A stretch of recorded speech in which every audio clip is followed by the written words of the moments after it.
he has pondered this verse, and he is saying, I understand Panya and Samadhi to be one and the same. They arrive from the same place, with the earlier function being Samadhi and the later function being Panya, or wisdom, concentration and wisdom. But they are both, this person thinks they are both the same as green and yellow bananas. They're all bananas. Practicing Samadhi calms the mind, but it is temporary. Wisdom brings the calming of defilements and lasting peace, but needs Samadhi to get there.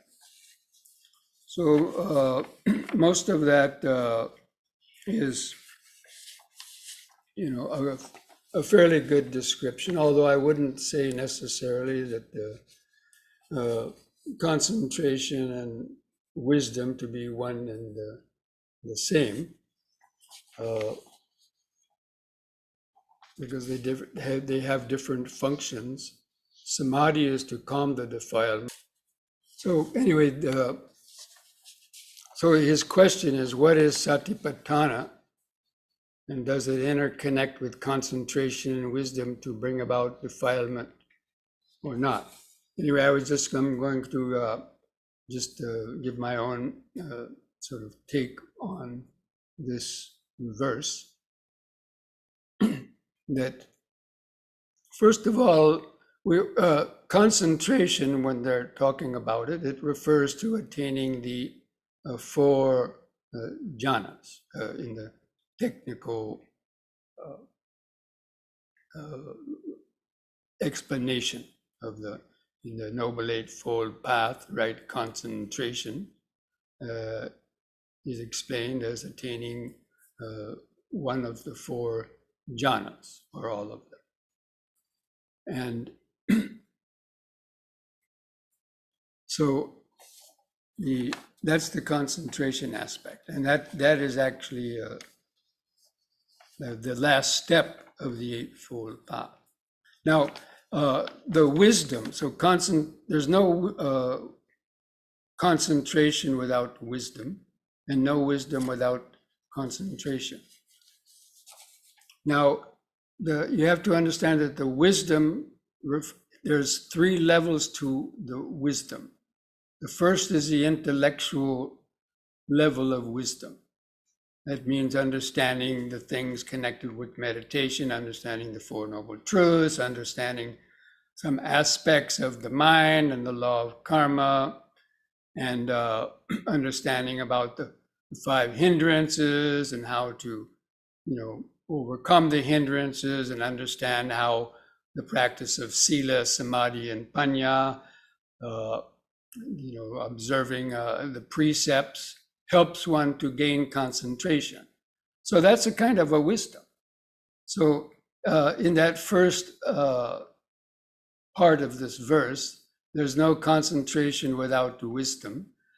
That's referring to this first level of wisdom, that if you don't understand how the five hindrances are affecting you, and how you are the way you live your life are continuing to cause these hindrances to come up over and over again, you probably are not going to gain any state of jhana. Maybe you will gain some concentration, but it depends on how you are living the life, and also how you are meditating. So anyway, because concentration, according to the suttas, not according to just some other meditation teachers, their opinion, or somebody else, but according to the suttas, because we go by the suttas, and it's right concentration. So you have to make a difference between just ordinary concentration and right concentration. So because the Buddha is talking about concentration, he means right concentration. And it's defined very clearly in the suttas. and the Buddha mentioned that right concentration is supported by the rest of the factors of the Eightfold Path, is supported by right understanding, which is that level of intellectual wisdom as well as reflective wisdom. Now, a cat can have concentration. He can be concentrating on a mouse or something, going around in your house, but he doesn't have wisdom. And so just concentrating on an object and blocking out everything else is not right concentration per se. And it could lead to that, but it's not right concentration if it doesn't have the mindfulness with it and the other aspects of the right understanding. So anyway, so that there's no concentration without the wisdom, and then no wisdom without concentration. Now, the first part, there's no concentration without wisdom, as I just mentioned. It means you are using the intellectual wisdom and also the reflective wisdom to help you gain concentration. And that also means by practicing mindfulness. That's why without mindfulness, you're not going to gain concentration. And mindfulness is part of the Eightfold Path. That's why there's no concentration without the support of the Eightfold Path. Again, I'm talking about right concentration. So I'm explaining the meaning of these verses.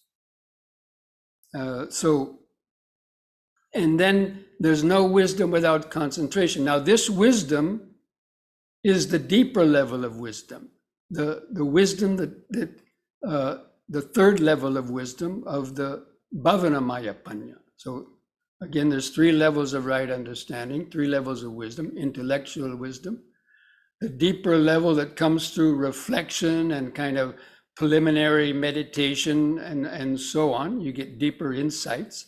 And then there are the Magga and Phala. That means attaining the stages of the stream entry, once returning, never returning, in the Arahant stage. This is called the Bhavanamaya Panya. And that cannot be attained without the concentration. So that's why it is saying there's no wisdom. That deeper level of wisdom has to have that concentration supporting it. So in the beginning, you need the intellectual wisdom in order to even gain concentration, so that right understanding. And then once you reached a certain level of concentration, then you start getting deeper insights. But until you really reach a deeper level of concentration where you suppress the hindrances, at least the first jhana, then you probably won't attain the Magga and the Phala. That means the Bhavanamaya Panya. So that is the meaning of it. There's no concentration without wisdom. It means you need that concentration to attain those deepest states of insight, and especially of the Magga and Phala, which destroy the fetters. And we've talked about that before. Okay, so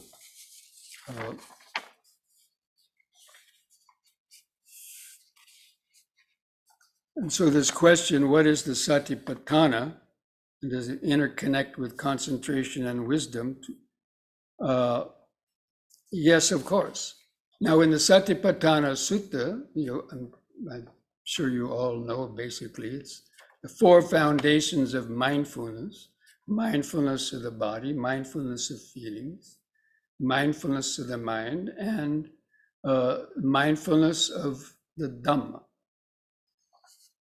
And so we're practicing mindfulness and using the mindfulness of the body to get centered in the body. So and concentration also. So you're exercising both mindfulness and concentration. And as you go through examining the body, feelings, and the mind states, and then finally you reach the level of contemplation of the Dhamma. By that time, you would have had that strong concentration, and you develop the enlightenment factors. So by that time, you need to have that first, or the stronger your concentration is, the quicker you'll develop the factors of enlightenment. And that suppresses the defilements. And then when you attain the Magga and Phala, you destroy the root of those defilements. That means you destroy the fetters. So the first part of the mindfulness of the body, mindfulness of the body, feelings, and the mental states can be practiced without too deep a level of concentration, but you do need some. But by the time you get to the Dhammanupassana, then you really need, and you would have developed that concentration as you're practicing mindfulness. Because even practicing mindfulness, you are developing a concentration, because you're mindful from moment to moment and you're letting go of your thoughts.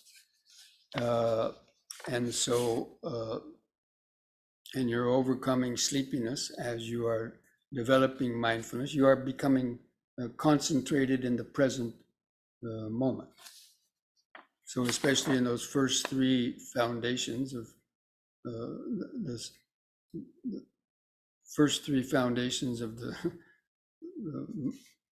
four foundations of mindfulness, the first three, you're practicing especially the mindfulness, but then by the time you get to the fourth one, and then your concentration joined with that mindfulness will be strong enough to be able to then easily discern the five aggregates, the six senses, and you're developing the factors of enlightenment. And the sixth factor of enlightenment is the concentration, is where you reach the jhanic level. If you haven't already reached the jhanic level of concentration by the time you've developed the sixth factor of enlightenment, then you will get it then. And just after that, then one can attain, realize that, or should be able to reach the stage of entering the stream, or at least to get to the deep insights. Okay. Now, this next question is, what is Vipassana? Is it synonymous with insight? Does practicing it increase our wisdom? So, Vipassana means it's comprised of two parts. The Passana means to see, seeing.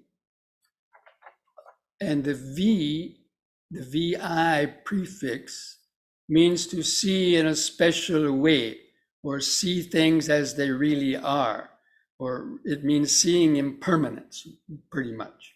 Because the practice of Vipassana is a specific practice in which you tune in to the moment-to-moment coming and going of thoughts, feelings, sensations, or the six senses: sight, sound, hearing, seeing, tasting, smelling, touching, and thinking. You're just noting them without clinging to them, and they just come and go, and then you experience something else, and that just comes and goes. But that kind of Vipassana needs a concentration. So that kind of Vipassana, doesn't happen right away. It needs a concentration. To really call it Vipassana, you need the concentration. So I have a little formula that I say that, mindfulness plus concentration equals Vipassana.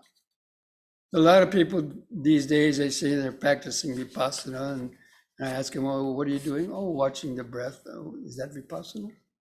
Well, they might think it's Vipassana, but until you're seeing how quickly things arise and vanish, and especially the moments of hearing, seeing, tasting, smelling, touching, and thinking, and really seeing impermanence at a deep level, then I wouldn't really call it practicing or experiencing vipassana. You're just practicing mindfulness, different levels of mindfulness. But vipassana is sort of a high octane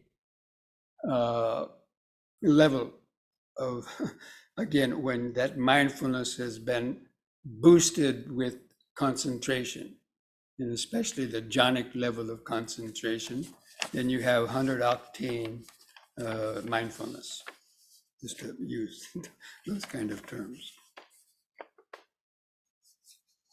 So is the Vipassana synonymous with insight? Yes, because those are the insights you get, especially the insight in impermanence. Because when the mind is that focused and in the present moment, and the 5 hindrances have been overcome, you're no longer tired or sleepy, the mind is wide awake. And there's no more distracting thoughts carrying you away. And the mind is just, in the present moment. It's like, looking under a high-powered microscope, and you see these moments, either body sensations and sounds and thoughts. You see how each one just arises and passes away very quickly. So that's an insight. I mean, that's one type of insight, but that's really the 3 insights that you gain practicing vipassana are the insight into impermanence. And when you see how things are constantly changing, and it's only because of our mental grasping that things seem to stay around and last and be permanent. But when you're really tuned into Vipassana awareness, you see how the mind basically, the true nature of the mind is that it's just made up of frames, like an individual frames of a motion picture reel. And they're coming and going very, very fast. I've talked about this in other talks and in the insight knowledges and so on. So it's a vipassana that really gives you insight into the mind, how the body and mind operate. And then you see how suffering arises because of clinging to the various objects with desire and aversion. You see how the mind then gets caught in the past and the future and gets identified with its emotions and gets easily, disturbed.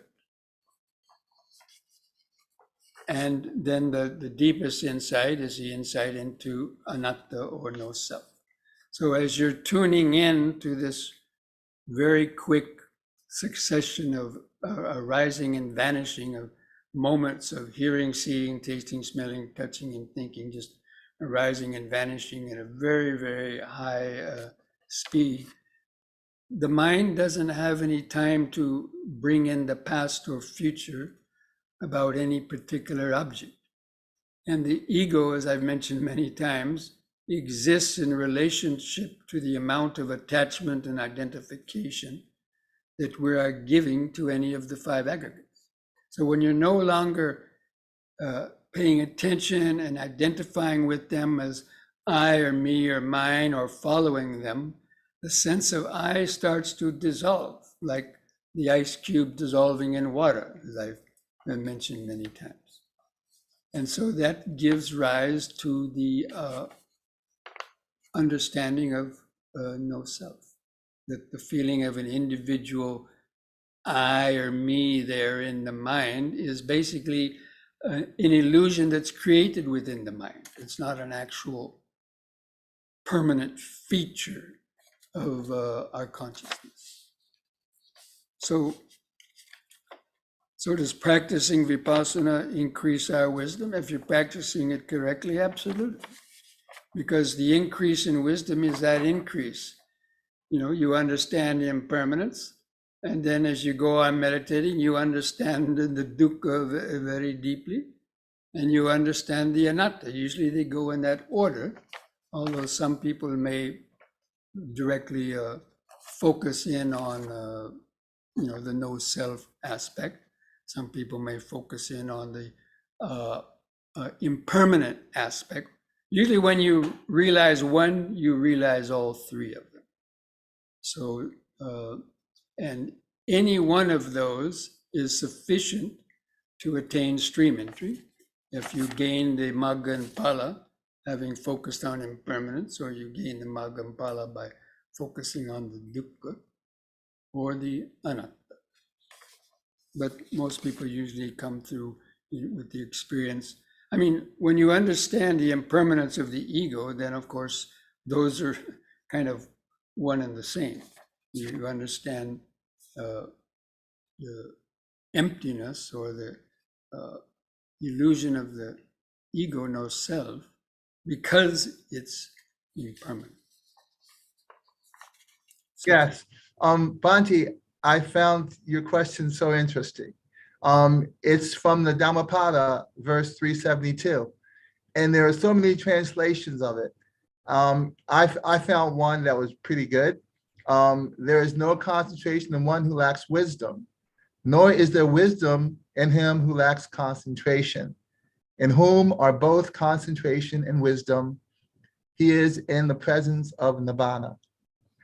And I really drilled down into your question, because I looked at it, I said, well, there is no concentration which focuses on the jhanas without wisdom. And then, like as you said, wisdom consists of knowing Anapata Sati. It consists of understanding the Four Noble Truths. It consists of knowledge of the Dharma. And so when you grab those three and place them inside of wisdom, it all makes such clear sense.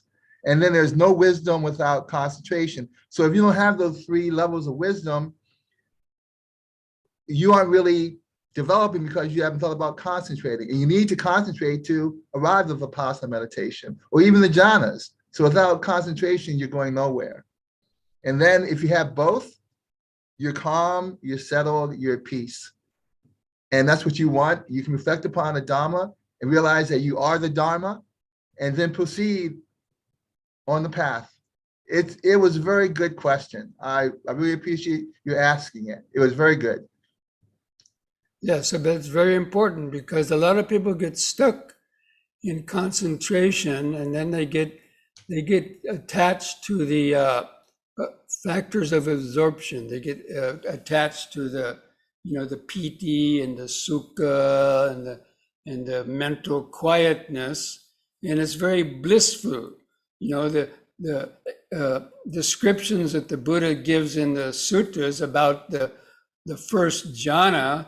If you can imagine yourself immersed in a warm bubble bath, and all those bubbles of a bubble bath were permeating and saturating all the cells of your body, just, with this is tingling bliss, or almost like a fizzy, shaking a Coca-Cola, the fizzy drink, just within you, that kind of bliss.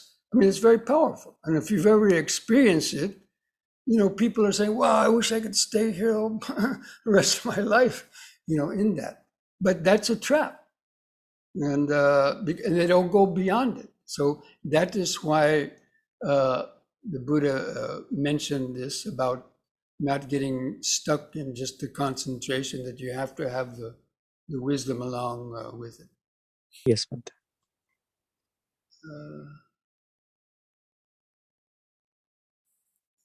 Do you recommend attaining the first jhana before switching to focusing on the four mindfulness factors during meditation? Well, there's differences of opinion on that, but no, you can start practicing mindfulness of the body and mindfulness of the feelings without attaining the first jhana.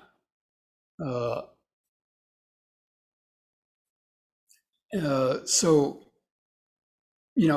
just by developing what is called momentary concentration, at least to weaken the hindrances a bit. So usually I give this guideline that by practicing the Anapanasati Sutta, because that is the first part of the practice of mindfulness, is mindfulness of the breathing. So with that, you should be able to calm the mind and maybe even reach the first jhana. But if you don't, you can still go on to, practicing being aware of, feelings and watching your thoughts come and go.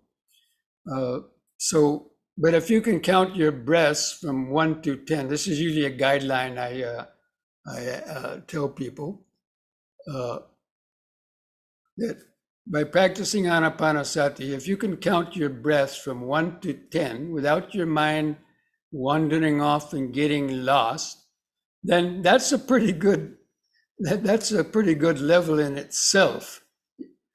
Because most people probably, I couldn't do that for many, many months. I couldn't count my breaths from 1 to 10 when I was first starting to meditate. And of course, you could then count from 1 to 10 2 or 3 times, but the mind should be calm enough then to start noticing other sensations in between the breaths. You might notice an itch on your face, or you might hear a sound come and go through the ears, and you might notice a thought come into the mind, not thinking, but you keep coming back to your breathing. Like that Mahasi technique that is quite popular as a Vipassana practice. So you can practice that without attaining the jhana. But as you deepen that, and as you develop that ability to note quicker and quicker and more things, then you gain a deeper concentration. So you gain and then if you do it sufficiently, you can attain the jhana by developing that moment-to-moment concentration. So it's not necessary to attain the first jhana before starting any kind of mindfulness. No, because the practice of concentration comes after mindfulness. In the Eightfold Path, right mindfulness comes before practicing right concentration. So right there, it shows you that you can mindfulness. You can go a long ways with mindfulness, but without the concentration, you're not going to attain the deepest levels of insight and magga and phala, or it'll take much longer. Yeah. Okay, Bhante. So I'm little confused about when you talk about this tranquility trap. Now, don't you reach that stage of tranquility after? I feel that you reach that stage of tranquility. You have really earned that because you work very hard. Meditation after meditation, when you reach that stage, and it does require a lot of wisdom. You were saying that when you get trapped into that tranquility, yes, you feel very nice and you feel like staying there, but don't you think that you have really earned that stage after a lot of wisdom and insight? Yes, but not to be satisfied with that. There's still many deeper levels of concentration and insight yet to go. But some people think that's enough. That's enough for me, and they get stuck there. That's what I was saying. Okay. So then, you do, as you proceed and you practice on a regular basis, and for long enough, you do reach that tranquility again and again, right? Yes. Yeah. Yeah. You could reach that tranquility in every meditation, but you should then make the effort to use that tranquility then to start tuning into impermanence instead of just wanting to feel all those blissful sensations and the mind being very quiet. Because you progress, the Dhamma is about transforming our mind. And that means about learning how to endure pain and distractions. People get distracted all the time. This bothers me, caught up in their likes and their dislikes because they haven't, reached the deeper levels of tranquility, or they haven't developed the insight.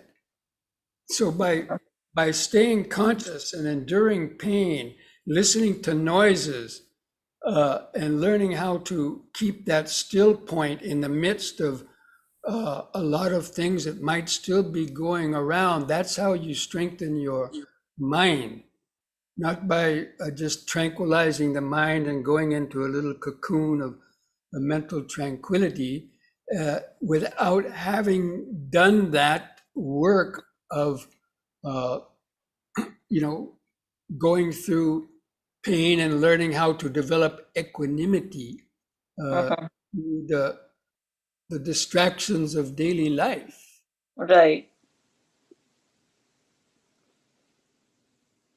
Because in my experience, when I was in Sri Lanka and I was living in a remote forest, in a cave in a forest, and every couple of months, I'd gained a lot of good samadhi, and I was also kind of attached to that tranquility, and not wanting to be disturbed by people. But then one day I had to go into Colombo. I had to take a bus. I had to walk out of the forest about 30 minutes to a road, get on a bus and go to Colombo, the big city, about a 2-hour bus ride.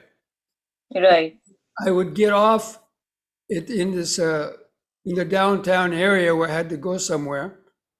And then people were walking by and bumping into me and, knocked my begging bowl off my shoulder and were, not, paying respect. And I saw myself getting upset, Don't they know I'm a forest monk? And they should. So I realized, wow, what's with my meditation? I'm getting upset. So then I stopped clinging too much to staying in the forest so long. I realized that just staying in an ideal place where there's no distractions and everything is going nicely, that's not the real world. Right. Where most people have to live.